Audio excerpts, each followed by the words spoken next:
sudah malam minggu. Ini saatnya lo malam mingguan bareng gue, Tentri Yutfi. Yoi. Heboh sendiri, memang selalu heboh sendiri gue tuh. Jadi, di episode kali ini nih, sesuai yang udah gue, gue woro-woro di Instagram gue, kalau gue bakalan bahas soal kesehatan seksual dan reproduksi. Dan gue minta maaf banget nih guys ya, kondisi di rumah gue tuh rada-rada berisik, jadi mohon dimaklumi. Oke, balik lagi ke topik gue. Topik gue ini kan bahas soal seksual health dan reproduksi ya kan. Kenapa sih gue bahas ini? Karena gue menyadari gue pun sebagai perempuan itu masih kurang kurang care dengan kesehatan seksual gue sama reproduksi gue, kayak jarang ngecek juga ke rumah sakit gitu kan, kurang lah peduli. Nah, di antara perkumpulan gue adalah satu orang namanya Tirja Jessica. Dia tuh dulu senior gue di kampus dan sekarang dia tuh jadi pegiat hak kesehatan seksual dan reproduksi gitu guys. Silakan Kakak JJ, mohon masuk, mangga ditampi, silahkan. Sebentar, menunggu Kakak Tirja Jessica join. Kakak JJ request join with me. Gue cuma berharap ya, selama live itu nggak ada gangguan.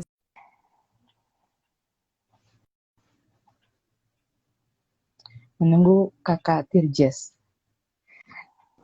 Hai, Hey JJ, JJ hai, cepet banget JJ. hai Liu, halo, halo. JJ apa Tadi kabar? kameranya masih kamera belakang ya, saya lupa. Iya WK, WK, makanya. WK. Geblek. Ya, gimana JJ, apa Kabar kabar gue, JJ? kabar gue, alhamdulillah, puji Tuhan sehat sentosa.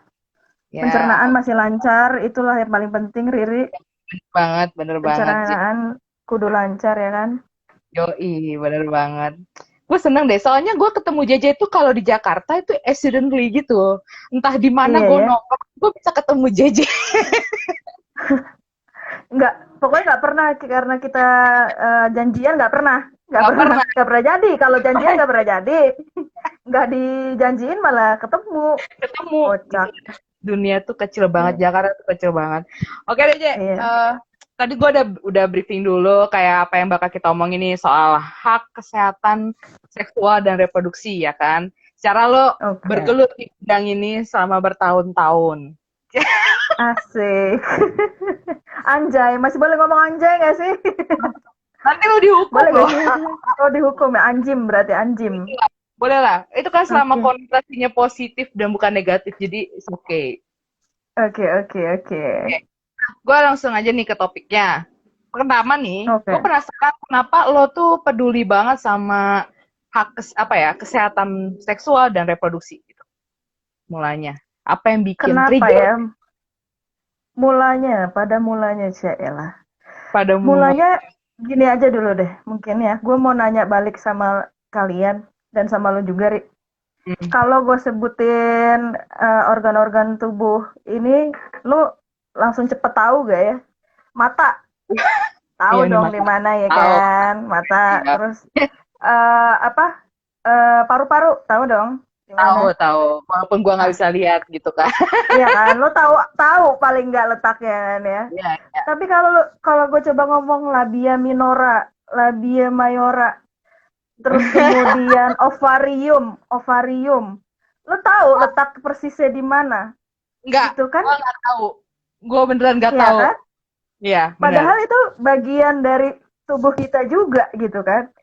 Iya. Ya bagian dari tubuh kita, tapi kenapa kita kalau misalnya paru-paru, jantung, liver, usus tahu semua. Padahal itu kan juga organ dalam ya. Tapi kalau gue nyebutin labia minora, labia mayora, terus kemudian klitoris dan ovarium, kayak gitu orang belum tentu paham gitu loh ya. Bener. Eh, apa ya, kita kan sebagai perempuan yang memiliki apa, sebagai orang yang memiliki rahim gitu, belum tentu tahu di mana letaknya gitu kan. Sedihnya begitu gitu loh. Terus Iya, gue setuju. kemudian ya, yang bikin gue ke-trigger itu sebenarnya udah lama, dari gue pertama kali menstruasi kali ya. Eh, pertama kali mengenal diri tubuh gue sendiri. Pengalaman menstruasi lo kayak gimana, Ri? Dulu pertama kali lo menstruasi, Gue almost kalau boleh forget. tahu ya, kalau boleh cerita. Beneran lupa, Je. Selupa itu. Jangan lupa. Gue Oke. beneran Kalau lupa. gue waktu itu pertama kali menstruasi itu di usia yang masih anak-anak ya, masih SD kalau nggak salah, SD kelas 5 kelas 6 gitu loh. Terus gue nggak paham apa itu menstruasi, gue nggak tahu. Tiba-tiba yang gue tahu, gue menstruasi yang ngasih tahu waktu itu ada ART di rumah yang apa, nyuciin baju gitu, bilang gue menstruasi karena ada bercak darah gitu kan, ada. Gue nggak tahu apa itu menstruasi dan gue sempat nangis dan gue berdoa sama Tuhan, Tuhan tolong hentikan ini, tolong sembuhkan aku dari penyakit. Gue pikir gue sakit waktu itu ya kan, gue pikir gue sakit, menstruasi itu sebuah penyakit gitu. Terus lama-kelamaan yang menjadi teman gue untuk mengerti soal kesehatan, gue belum tahu nih kesehatan seksual reproduksi itu apa, belum tahu. Yang gue tahu soal pubertas lah waktu itu. Yang Hmm. menemani gue untuk mengerti soal pubertas justru bukan dari lingkungan terdekat gue, bukan dari orang tua, bukan dari guru, tapi gue baca gadis kawanku ya nggak sih Ah, dulu, untuk lo tahu-tahu masalah kayak gini. Terus eh, kemudian ada kayak penyuluhan workshop-workshop ke sekolah-sekolah gitu, hmm. misalnya dari pembalut apa merek apa gitu datang-datang ke sekolah, gue taunya dari situ ya kan. Nah, setelah gue bertambah usia, terus kemudian mulai mulai mengerti bahwa wah ini penting juga ya kesehatan, yang maksudnya bagian tubuh juga, tapi yang sering diabaikan karena orang-orang menganggap tabu. Iya, bener gue. Seringkali kesehatan seksual dan reproduksi ini dianggap tabu, padahal ini adalah bagian dari tubuh kita. Ngomongin soal kesehatan itu kan, ngomongin soal kesehatan, arti kesehatan itu kan sebuah tahapan dari lo baru lahir nih sampai lo mati gitu. Jadi itu kesehatan itu lifetime gitu kan, seumur hidup lo. Itu ada tahap-tahap ya kan, dari lo bayi, kanak-kanak, terus kemudian pubertas dan segala macamnya gitu kan. Nah, banyak hal yang kita missing, yang harusnya kita memiliki pengetahuan soal itu, miss aja gitu. Kalau ngomongin soal kesehatan seksual dan reproduksi, misalnya bagaimana orang bisa tahu, bagaimana orang bisa hamil, prosesnya. Kita kalau di sekolah nggak secara eksplisit nggak sih diajarin soal itu, nggak secara secara saintifik, nggak secara saintifik, bahkan bukan ngomongin eksplisit deh, secara ilmiah gitu, nggak pernah diomongin kan. Kayak ada mungkin sedikit-sedikit ngomongin malah di mata pelajaran penjaskes misalnya, pendidikan jasmani dan kesehatan, atau di pendidikan olahraga, atau di biologi itu pun cuman dikasih tahu sel telur ketemu sama sel sperma, tapi nggak pernah dikasih tahu bagaimana how ya kan. Seringkali orang-orang taunya apa, pelukan bisa hamil, atau tidur di satu kasur bisa hamil, kan nggak Iya, bener. bukan begitu cara kerjanya gitu kan. Nah itu yang membuat gue kenapa merasa kayaknya gue perlu deh masuk ke dunia ini gitu. Itu sih awal mulanya, Ri, Oke, oke, kenapa oke. gue dan mulai concern banget itu di tahun 2016. Waktu itu gue jadi volunteer di ada organisasi perempuan gitu, dan semakin gue mengikuti movementnya pada saat itu, semakin kesini gue ngerasa ini adalah hal yang perlu di apa, diadvokasi atau perlu di address masalahnya gitu. Oke, oke, oke. Nah, selama lo masuk ke jadi relawan gitu ya. Nah, apa sih concern lo, Je? Concern lo itu apa gitu? Tentang Concern gue yang kalau soal tentang HKSR ini, hak hak kesehatan seksual, HKSR, hak kesehatan seksual dan reproduksi. Jadi ini adalah satu paket ya, satu paket. Jadi HKSR ini juga termasuk hak kita gitu, hak hak asasi manusia, hak yang mendasar gitu. Seringkali orang belum memahami bahwa mereka tuh memiliki hak. Nah, Mm-mm. ketika kita tidak memahami kalau kita memiliki hak itu, jadi mengabaikan hak kita, ngerti gak sih? Harusnya kan kita paham nih, ini kita memiliki hak akan sesuatu. Tapi karena kita nggak tahu itu adalah hak kita, jadi kayak abai aja gitu. Nah, itu yang mengapa gue jadi concern, karena eh, untuk mengedukasi masyarakat secara luas gitu, bahwa ada loh hak termasuk hak kesehatan seksual dan reproduksi, dan itu adalah bagian dari tubuhmu gitu, tubuh kita gitu. Ada ada di situ, eksis gitu loh. Kayak sama seperti halnya hak-hak yang lain gitu. Dan juga kesehatan seksual dan reproduksi sama pentingnya juga dengan kesehatan paru-parumu, kesehatan pencernaanmu gitu loh, Mm-mm. kesehatan mentalmu sama pentingnya gitu, nggak bisa dipisahkan satu dengan yang lainnya, itu jadi satu paket makanya Mm. itu.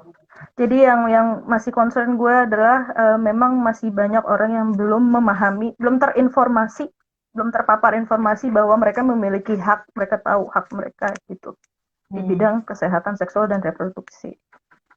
Oke, gue pun salah satu orang yang kurang tahu nih, Je, soal hak kesehatan itu. Maksudnya hak itu kayak gimana sih, Je? Kalau boleh jelasin. Jadi maksudnya hak itu kan jadi gini, eh di di apa di dunia kesehatan reproduksi, hak kesehatan seksual reproduksi. Jadi kan eh pertama-tama lo tahu tahu gak hak asasi manusia itu apa aja misalnya?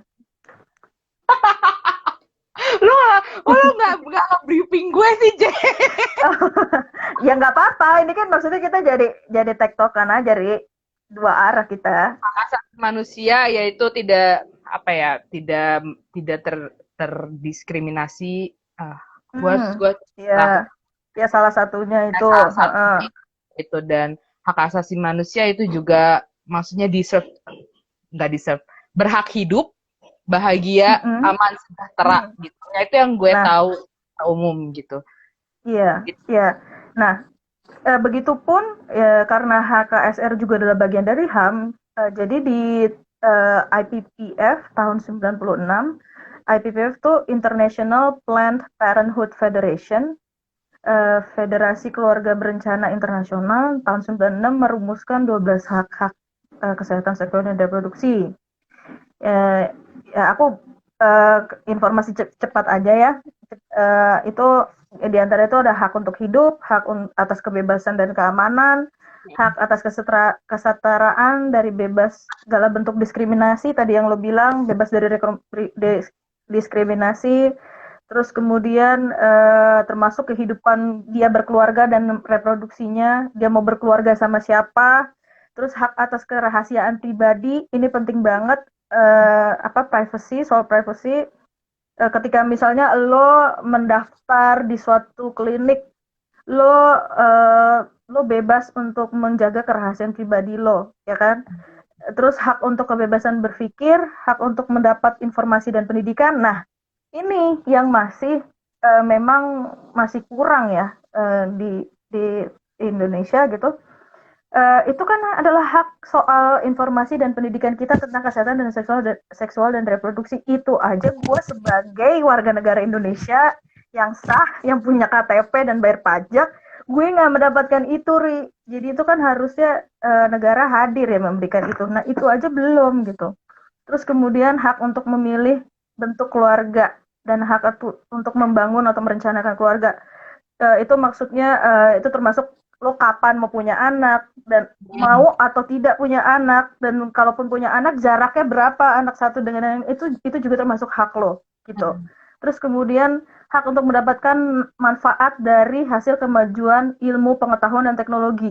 Ilmu pengetahuan teknologi sains itu kan berkembang pesat. Eh, lo merasakan nggak itu manfaatnya sekarang soal itu untuk kesehatan seksual dan reproduksi lo? Kutanya balik nih. Kayak ini Soal kan harusnya harusnya misalnya gini, soal kesehatan seksual dan reproduksi misalnya, udah banyak nih harusnya peralatan-peralatan yang canggih yang kita bisa mengakses itu. Tetapi Ya. akses pun tidak gitu loh. Misalnya kayak seringkali kita tahu kalau misalnya di daerah-daerah yang rural, daerah-daerah yang remote area atau di daerah yang terpencil, mereka masih kesulitan untuk mendapatkan akses soal ilmu pengetahuan dan teknologi, misalnya di bidang layanan kesehatan. Itu Hmm. juga masih ada, masih terjadi gitu. Hmm. Terus Hmm. kemudian hak kebebasan berkumpul dan berpartisipasi dalam hal berpolitik. Maksudnya berpolitik ketika menentukan kebijakan-kebijakan soal rahim lo sendiri. Eh, yang menentukan kebijakan itu pada punya rahim atau enggak biasanya. Enggak. Misalnya dia mau menentukan kebijakan soal reproduksi perempuan, notabene-nya misalnya ngomongin soal rahim. Rata-rata yang mengambil keputusan justru bukan yang berkepentingan gitu. Maksudnya bukan berkepentingan dalam artian yang memiliki tubuhnya itu loh. Iya, gue Tubuhnya. sih. Jadi seringkali dipisahkan antara yang memiliki yang berpolitik sama yang memiliki tubuhnya gitu. Seringkali kan seperti itu. Terus kemudian hak untuk bebas dari penganiayaan dan perlakuan buruk. Hmm. Itu juga sering banget orang-orang belum tahu bahwa dia harusnya terbebas dari penganiayaan dan perlakuan buruk. Itu adalah hak kesehatan 12 hak kesehatan seksual dan reproduksi yang dirumuskan oleh IPPF tahun 96. Itu sih Hmm. maksudnya hak kesehatan seksual reproduksi itu, makanya kenapa dia adalah bagian dari HAM ya karena itu Iya. melekat eh, Silakan. melekat kepada individunya gitu, dan harusnya negara hadir untuk memenuhi hak warga negaranya. Tapi ya gimana ya, secara RUU PKS saja dibuang gitu kan. Ya tapi ya itu emang patah hati sih, patah hati banget. Ya, itu kan udah dari lama banget nggak sih itu dirumuskan dan itu urgent. Ya itulah makanya kenapa yang justru urgent malah didepak dari prolegnas. Iya. Karena, Semoga karena semoga ya, semoga ada harapan. semoga, gue berharap sih, karena pemimpinnya juga perempuan ya, semoga dia punya kepekaan lah terhadap sesama perempuan juga. Gitu. Mm-mm. Oke, Ya. balik lagi nih ya ke topik kita, jangan ke sana. Iya, iya, iya. Back to J, the topic. nah, sejak lo jadi pegiat ini, J, apa sih yang lo temuin di lapangan yang bener-bener menurut lo tuh, apa ya, mengena gitu di hati lo gitu? Masalah apa tuh, J? Masalah terkait hak kesehatan seksual dan reproduksi ya. Hmm. Eh Masih banyak sih ya, itu yang masalah yang paling sering gue temuin di lapangan adalah masih banyak yang nggak tahu apa itu kesehatan seksual dan reproduksi. Yaitu masih masih mengotak-ngotakan antara kesehatan seksual reproduksi dan kesehatan lainnya. Padahal ini adalah bagian yang penting, yaitu yang tadi gue bilang kayak masih banyak orang masih bilang ngomong kata seksual aja tabu banget, Banget. Iya, untuk beberapa tabu daerah banget ya. ya. Enggak juga, enggak beberapa daerah. Jakarta juga Lingkungan gue sebagai doang. ibu kota. Enggak juga, Ri, gitu loh. Makanya eh, kayak kenapa ini ditabukan, justru bukannya kalau kita teredukasi semakin tahu mana yang hak kita, mana yang salah, mana yang bukan gitu. Itu yang paling paling gue ngerasa paling eh, bikin gue apa ya kepikiran terus mau sampai kapan kita kayak begini gitu. Sedangkan apa apa pemberitaan soal tentang kriminalisasi soal kekerasan seksual tuh tiap hari nggak sih lo makanan ketika lo membuka media. Capek cuy, apalagi pandemi ini. Astaga, gue tuh kayak, ya Allah nih orang manusia apa bukan gitu. Iya kan, dan dari bentuknya macem-macem juga sampai yang unbelievable juga yang Ya. dilakukan kan, jenis-jenisnya, dan bahkan korbannya tuh bukan hanya eh, apa eh, orang-orang yang di masa produktif ya, bayi Mm-mm. baru usia 2 minggu atau bahkan nenek-nenek usia 70 tahun. come on, ya kan? Itu karena maksudnya tingkat kriminalisasi di apa kekerasan seksual itu sangat tinggi ya itu menurut gue juga salah satunya adalah karena kurangnya informasi pendidikan soal ini gitu. Hmm. Iya, iya, iya. Dan apa ya, gue bukannya apa, kalau di media gue emang gue sering juga bikin kayak sexual health kayak gini sering gitu. Mm-mm. Tapi mungkin di media mainstream lainnya itu kurang diimbangi juga, J. Jadi menurut gue tuh juga media itu kan salah satu ya, salah satu sumber ya informasi.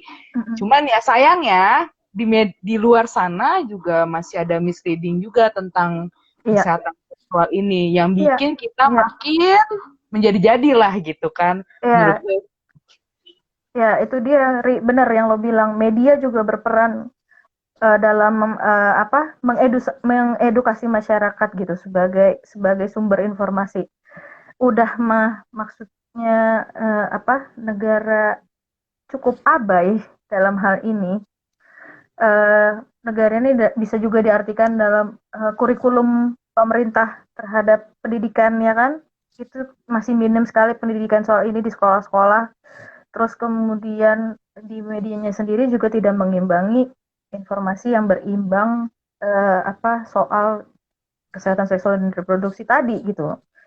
Cenderung menstigma dan membuat itu jadi tabu gitu. Iya, dan itu is tiring ya, gue baca walaupun dan susah juga mengedukasi orang banyak gitu buat gue ya.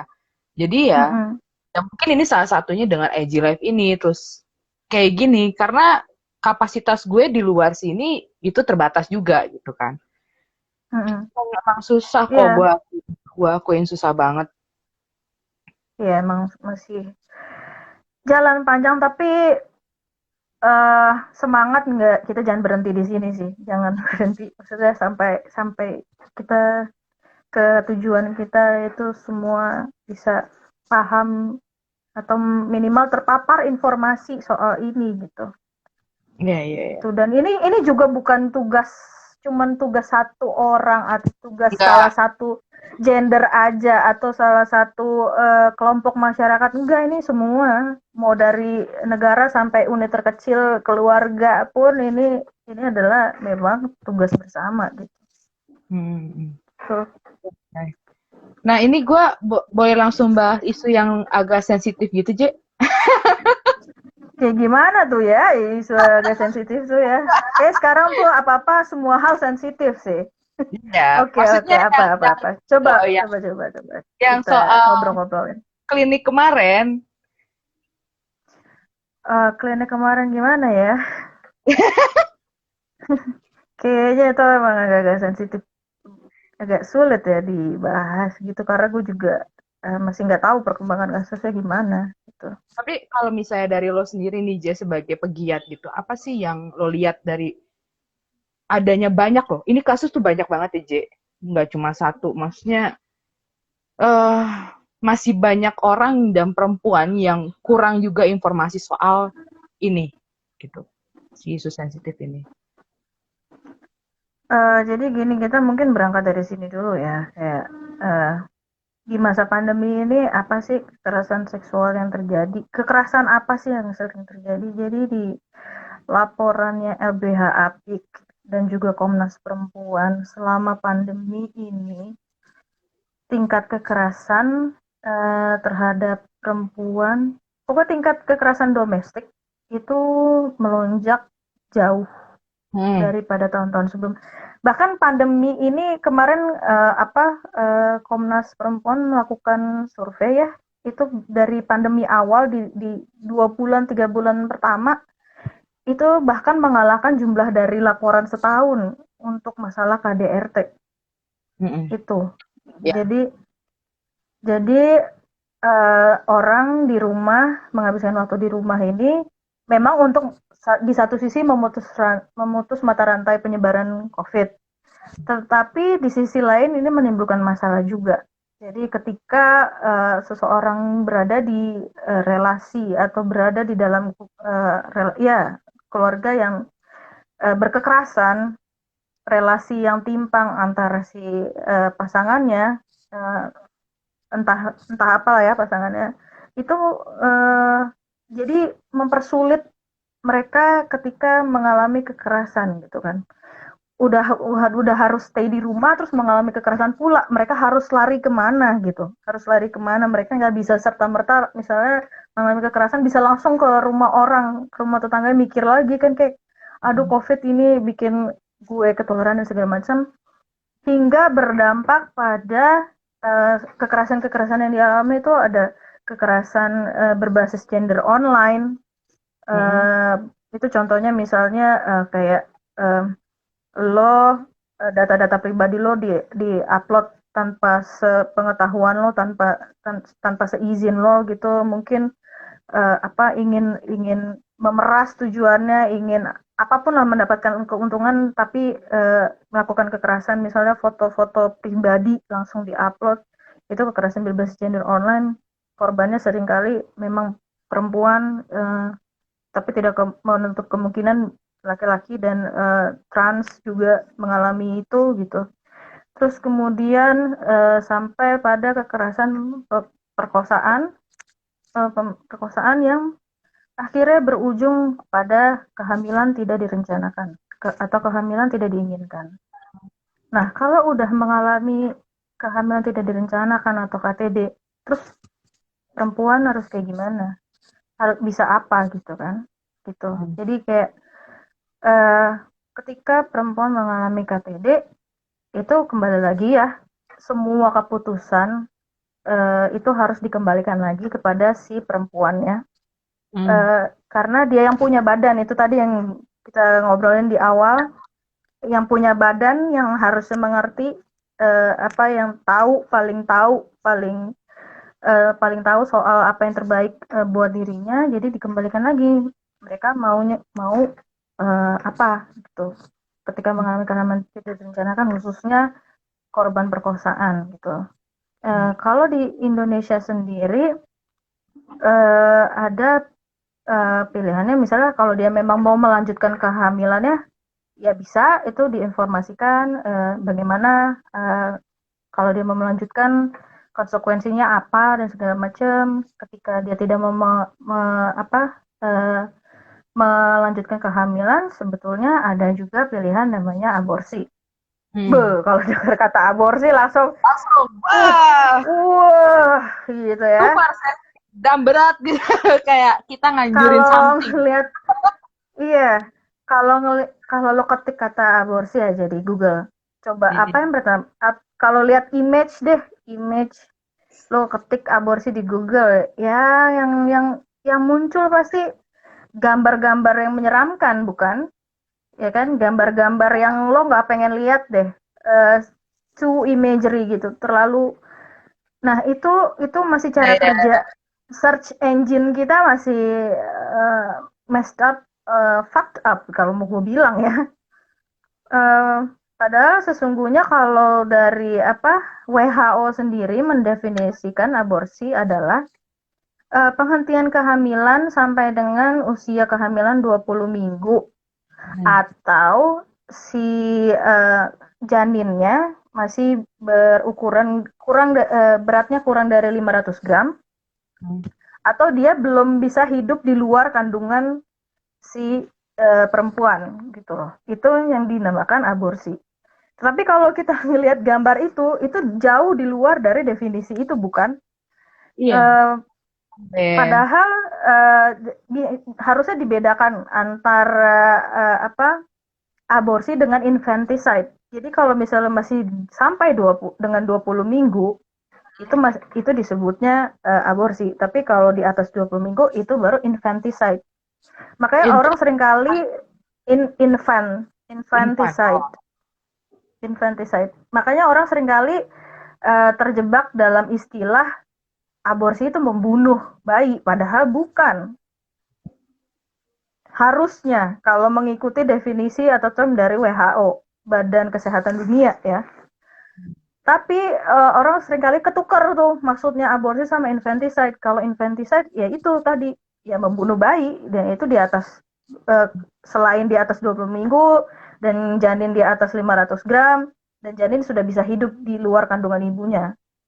Seperti itu. Itu bedanya infanticide dan abortion ya. Gitu. Oh, itu Nah, balik bedanya. lagi kalau Gue baru tahu, sumpah. ya nggak apa-apa, Ri. Gue juga baru tahu ini, bukan gue tahu ini juga bukan karena gue belajar di sekolah kok, bukan, Ri. Karena memang gue di Loh, bidang ini kerjaannya, dan I'm happy to share with you all gitu. Terus kemudian apa, balik lagi, kalau misalnya di Indonesia ketika korban pemerkosaan mengalami kehamilan tidak direncanakan atau tidak diinginkan, ya dia memiliki ada satu pilihan selain dia, apapun pilihannya, terus kemudian juga ada juga ya aborsi tadi. Di Indonesia sendiri hukumnya tentang aborsi itu ternyata ada, Ri. oh Jadi ada. ada sebetulnya, Eh, ada, dan mungkin nggak banyak orang tahu juga ya. hmm. Ini gue juga lagi-lagi gue tahu karena memang Oh, kerjaan bekerja. ya, bekerja di bidang ini gitu. Di bidang kesehatan reproduksi, kesehatan seksual dan reproduksi.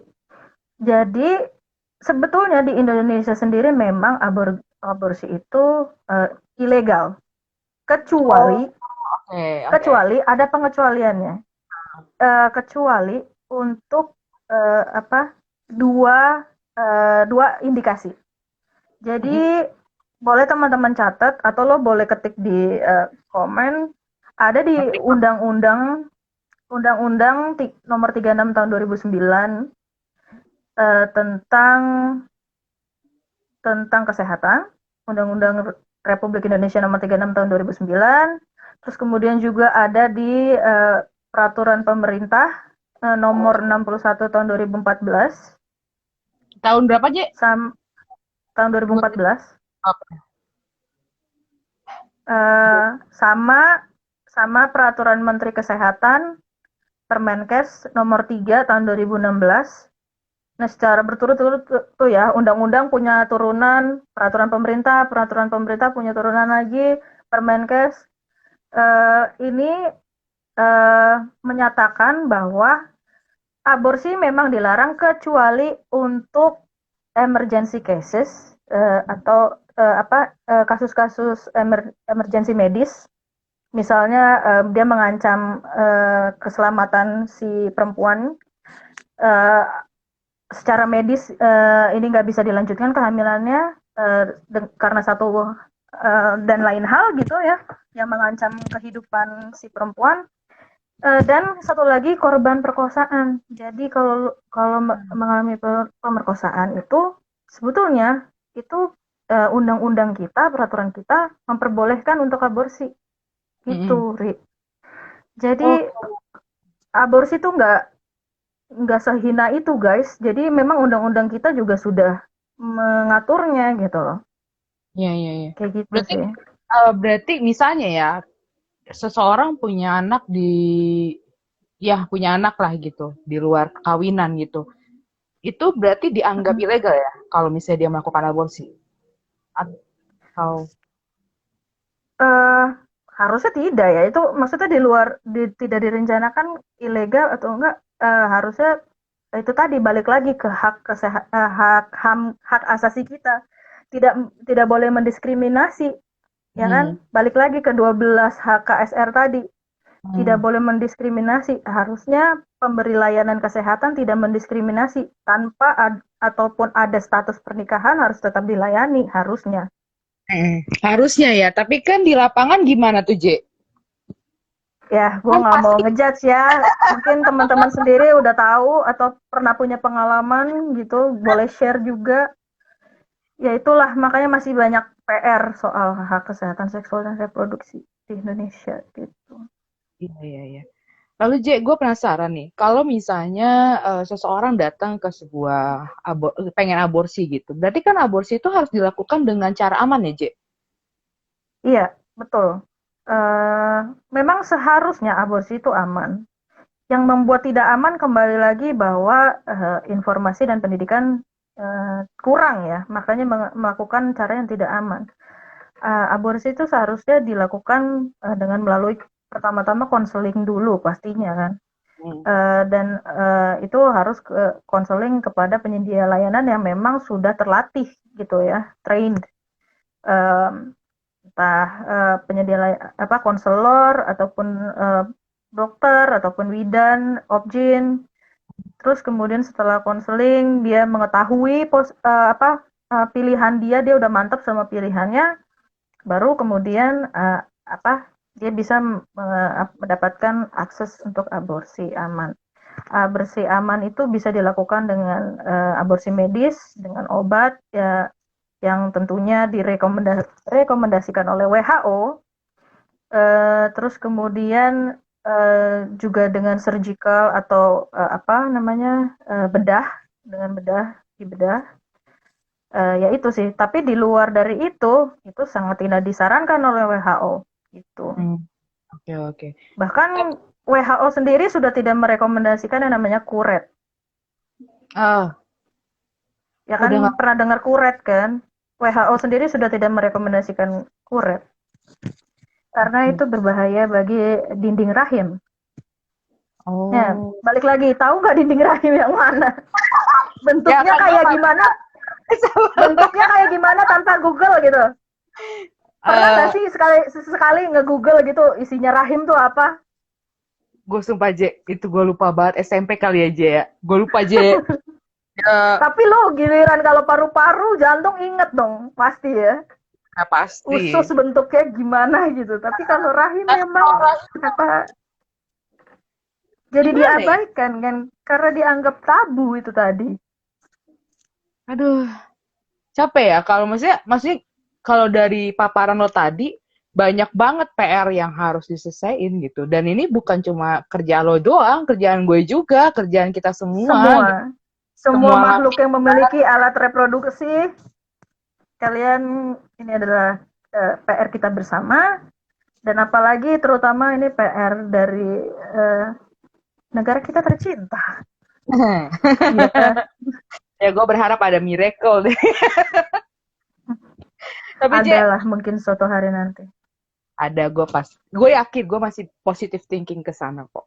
Tapi J, kenapa sih J, balik lagi nih soal aborsi ya J, kenapa menurut lo nih penting banget buat perempuan-perempuan di luar sana itu aware akan edukasi soal aborsi ini J? Balik lagi, yang perlu aware tidak hanya perempuan ya, menurut gue Oh ya, semua. laki-laki semuanya. Apalagi apalagi kalau misalnya dia sampai hamil, berarti kan ya, itu ada pasangannya juga dong terlibat. Ya Hmm. mungkin dia, ya gue nggak tahu ya apa zaman sekarang masih ada yang tiba-tiba hamil tanpa ada penetrasi sperma ke dalam eh, rahimnya, ya gue juga nggak tahu. Tapi ini PR pasangannya juga gitu, nggak cuman perempuannya aja gitu. Dan kita juga semua juga penting mengetahui soal aborsi ya, karena itu tadi balik lagi, aborsi adalah sebuah pilihan, Iya. pilihan seseorang. Kita harus menghargai itu gitu loh. Mm-mm. Ketika seseorang mengalami kehamilan tidak direncanakan ataupun tidak diinginkan, namanya juga udah nggak diinginin, Ri. Terus tiba-tiba Mm. dia hamil, ya kan? Terus kalau dia udah hamil nggak diinginkan, itu tuh bebannya udah berkali lipat di kepalanya, mungkin udah dia mumet, gue harus ngapain. Ya ketika dia memilih aborsi, menurut gue ya kita jangan jangan ngestigma lagi, kita hargain aja. Kita nggak tahu seberapa berat beban dia ya kan, menanggung semuanya, menanggung beban dari sanksi masyarakat, sanksi sosial masyarakat dan segala macam. Kadang-kadang yang lebih berbahaya dari aborsi bukan aborsinya, tapi stigma orang-orang gitu loh. Banget dari Eh, dulu. Nah, omongan ah, orang yang bisa lebih ah, membunuh orang gitu loh. ya bener Ya kan? banget. Kita Ah, harus menghargai aja, udah. That's it gitu. hmm, iya iya. Makanya kenapa penting juga kita mengetahui eh, aborsi ya, karena itu sampai ke aborsi itu orang udah mikir dulu berkali-kali, dia udah konseling, apa energi dia udah dibuang, uang dan segala macam. Ya itu aja, cukup menghargai aja, nggak usah dinyinyirin. Lebih baik lo mengedukasi diri tentang aborsi itu apa gitu loh, daripada lo menstigma orang, ih dia aborsi, ih dosa, ih ini, ih bla bla bla. Who am I to judge gitu loh. Tapi kalau gue Urusan dosa, urusan apa itu ya, urusan dia pribadi gitu loh. Dan ngomongin soal apa, ih, kan hak untuk hidup janinnya gitu loh. Lah, emang si ibunya nggak berhak untuk hidup, melanjutkan hidupnya? Hak untuk hidup tuh bukan serta-merta ngomongin soal dia hidup gitu ya. Tetapi bagaimana hidup yang sejahtera. Kalau dia hidup yang nggak sejahtera, misalnya dia melanjutkan kehamilan, tapi dia kehidupan si ibunya sendiri terancam. Kayak misalnya dia nggak bisa hidup secara sejahtera, memiliki pekerjaan atau memiliki pendidikan lebih lanjut, atau memiliki tempat tinggal yang baik, atau memiliki pasangan yang mendukungnya atau keluarga yang mendukungnya. Itu jauh lebih jahat menurut gue, karena yang udah hidup duluan kan si perempuan itu, ya Iya. kan? Yang udah duluan hidup gitu loh. Itu yang perlu kita edukasi diri kita lagi gitu loh. Termasuk gue juga mengedukasi Sama, diri gue. termasuk gue juga. Karena gini loh, kadang kan mungkin perempuan itu pengen apa ya, meneruskanlah kandungannya, tapi kadang pasangannya ada juga nih yang udahlah aborsi aja gitu. Nah, ini kita sebagai perempuan bisa kan mempertahankan hak itu gitu. Dan kita harus sebenarnya Ya, mempertahankan hak itu gitu. balik lagi tadi gue bilang, yang punya rahim siapa? Si Kita, perempuannya kan? ya Iya kan? perempuan, Pilihan harusnya di mana? Yang di punya perempuan. rahim dong. Nah, Iya. itu dia. Itu kalaupun pasangannya maksa eh, nyuruh dia menghentikan kehamilannya, ya itu salah. Mm-mm. Harusnya pilihan itu kembali lagi kepada si perempuannya. Yang punya tubuh Selalu ya. mengembalikan selalu mengembalikan pilihan kepada si perempuan. Dia yang harus menjadi pusat dari penentu keputusannya. Hmm. Jangan ada intervensi-intervensi. Memberikan informasi pilihan itu baik. Tetapi balik lagi, pilihan harus ada di tangan perempuannya. Gitu. Dan kita emang harus hargain ya apapun keputusan perempuan. Karena ya Sebagaimana kita mau dihargai juga, bukan? Gitu. benar-benar benar-benar. Oke, nih ada pertanyaan nih J dari Mm-mm. Pilus. Bahas morning pills dong. Nah, Apanya yang mau dibahas ya? apa nih Ya Pilus nggak apa masalah, aja? pertanyaannya masih agak belum spesifik. Pilus silahkan, apa yang mau dibahas dari morning pills? Morning pills tuh yang mana sih J? Tuh gue aja nggak tahu. Iya makanya itu, gue juga nggak tahu pertanyaan dia merujuk ke mana. Dianya mungkin kemana nih? Kalau lu KB tahu nggak J? KB, keluarga berencana. Pil. Apa alat-alatnya? Jadi Maksudnya, gini, nah, alat-alat ini kontrasepsi penting. Ini alat-alat kontrasepsi nih, gue penasaran. sebagai manusia yang juga adalah eh, manusia juga termasuk makhluk seksual ya. Yang mana maksudnya makhluk seksual bukan berarti pikirannya seks melulu, tidak. Yang membedakan manusia dengan hewan ketika ngomongin seksualitas. Kalau misalnya hewan eh, apa mating itu mereka untuk apa, Ri? Tujuannya? Kalau Hewan. hewan, kalau ngomongin hewan, Gue ngerasa bego kalau banget nih. mereka mating, kalau Nah, hewan kawin tujuannya apa? beranak pinak melampiaskan Beranak nafsu. pinak kan? Enggak dong, mana ngerti nafsu? Gue juga nggak ngerti, gue bukan dokter hewan. Iya, makanya gue juga bukan dokter hewan, Ri, tapi gue juga Pinak, mempelajari ini, Ri. pinak. Jadi yang membedakan manusia dengan hewan soal seks adalah kalau hewan itu kawin untuk bereproduksi aja tujuannya. Tetapi yang membedakan manusia dengan hewan adalah manusia juga melakukan seks for pleasure, buat Hmm. kesenangan. Mm-mm. That's why seks tidak melulu untuk tujuannya supaya hamil, bereproduksi, memiliki anak. Tidak. Ada juga yang untuk tujuannya have fun Ya. atau apa namanya for pleasure gitu. Balik lagi tadi kan. Jadi ketika dia tidak menginginkan kehamilan bisa ada pencegahan yaitu dengan alat-alat kontrasepsi. Mm-mm. Alat-alat kontrasepsi yang lo tahu apa aja, Ri? Ada pil KB, ada pil, ada yang kalau buat di perempuan ya, yang spiral, terus kondom. Tapi kayak katanya ada kondom buat perempuan, cuma gue belum lihat nih, kayak gimana Mm-mm. bentuknya gitu. Itu sih. Oke. Oke, ada female condom sama male condoms ya. Ya, bedanya memang kalau yang apa female condoms dia langsung dimasukkan ke dalam apa vagina, langsung dimasukkan Oke. ke dalam vagina. Kalau yang male condoms tuh yang banyak di pasaran yang dipakainya untuk yang berpenis ya. Oh. Oke, terus kemudian ada pil KB. Pil KB itu yang diminum secara berkala, ada rutin apa jamnya harus teratur. Kalau misalnya lo cek Google PKB itu ada waktunya, biasanya ada jeda berapa berapa harinya gitu, berapa lama maksudnya dia untuk meminum. Terus kemudian ada juga tadi spiral tuh maksudnya IUD yang bentuknya T Mm-mm. gini, ini dipasang di dalam rahim. Terus kemudian ada yang bentuknya patch, ditempel kayak plester patch. Oh, oke. Terus ada injeksi suntik. Dan itu pun soal kontrasepsi ya. Selama ini yang sering dibebankan menurut lo siapa? Perempuan. Yes. Biar nggak hamil perempuannya yang disuruh minum pil Emang KB. Padahal pil KB sendiri pun punya efek samping banyak iya. gitu ya. Ke hormon ya, ke hormonal gitu.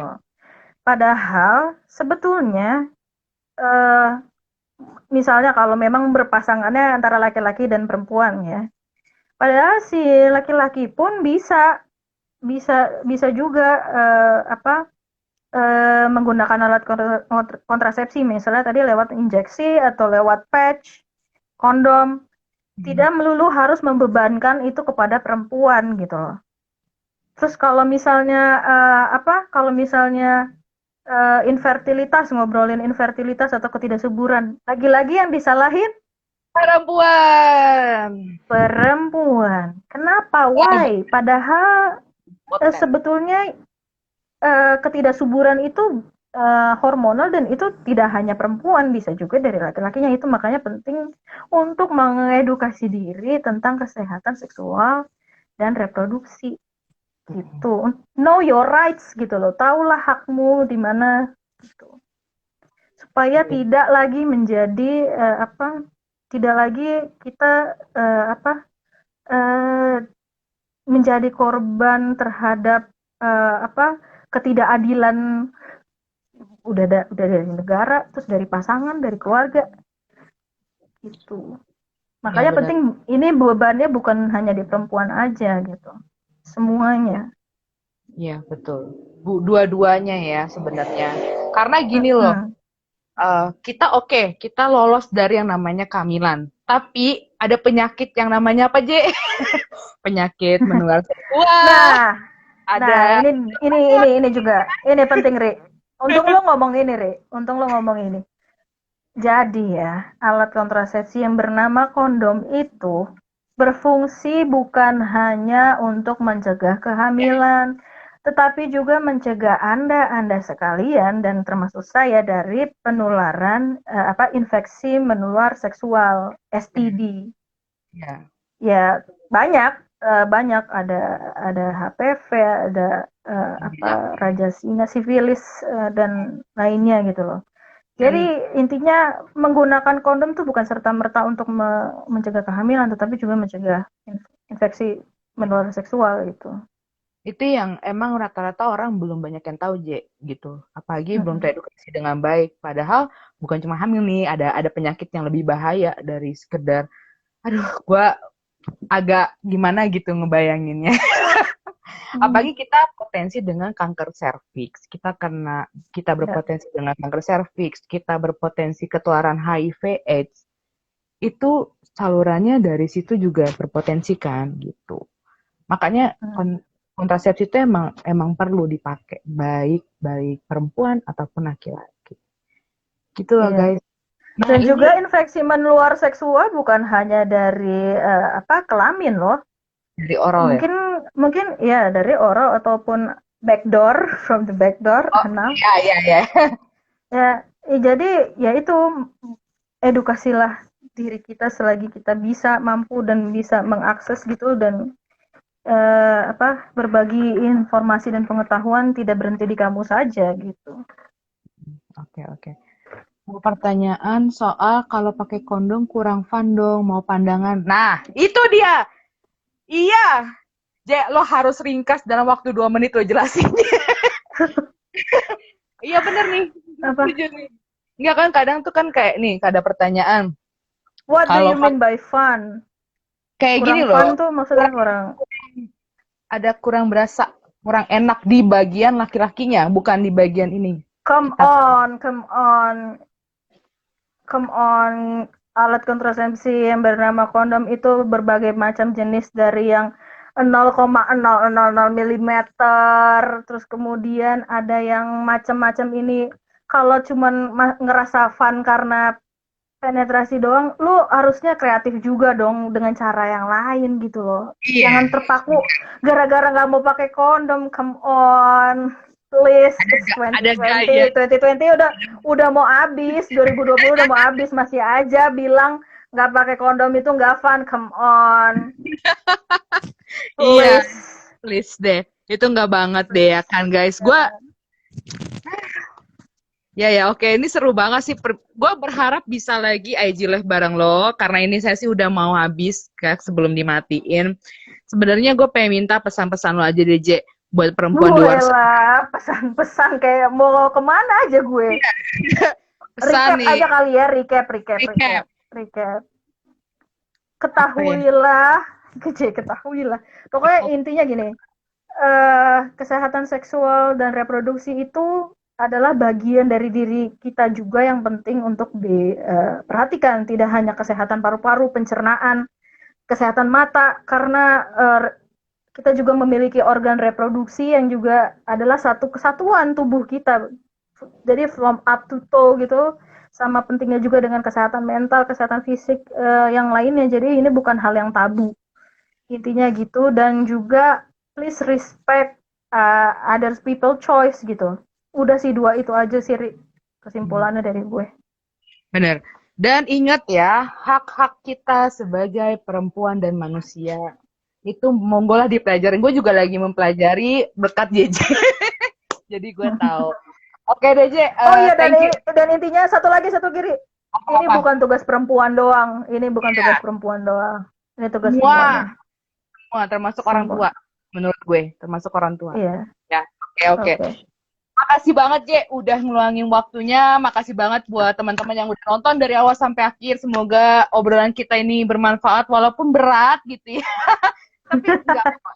Ini sangat mengedukasi loh, beneran. Gue tuh sangat teredukasi dengan JJ. Oke, Je. Sehat-sehat ya, Je, di sana, Je. You too, Riri. Hope this nightmare is over soon so we can meet. Oke. Sedang ya. Sehat. Iya. Sakadeng deui nya. Ya, Oke. Dadah. Oke, bye-bye. Thank you. Itu.